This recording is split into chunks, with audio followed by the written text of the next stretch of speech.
Siitä makee. Faresin 6.26. Ihan viimeisen päälle. Hyvän näköinen vehe. Tosi notkee. Nelipyörä ohjattu. On rapuohjaukset. Levitettävät piikit. Hydrauliset piikit. On työvaloa. On puomissa, on katolla. On moottorin lämmitintä, piuhamallia.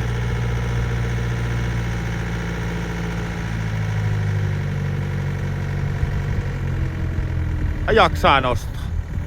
Ja menee kätevästi joka paikassa. Todella siisti. 104 000 tuntia ajettu, 2.2 vuoden kone.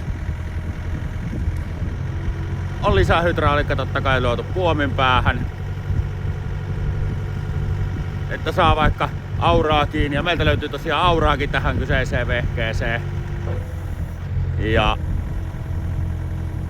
sais vähän monenlaista. Ja tosiaan eurokiinnikkeellä niin käy traktoreittenkin kauhat tohon suoraan. On vaihtoehtona.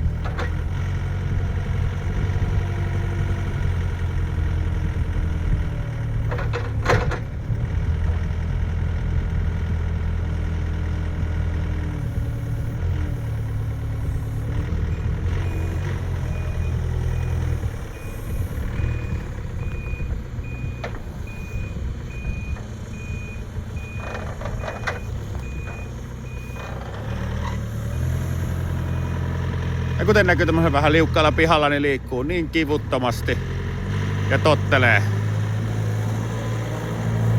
Työmaiden ja maatalouden ehdoton kone.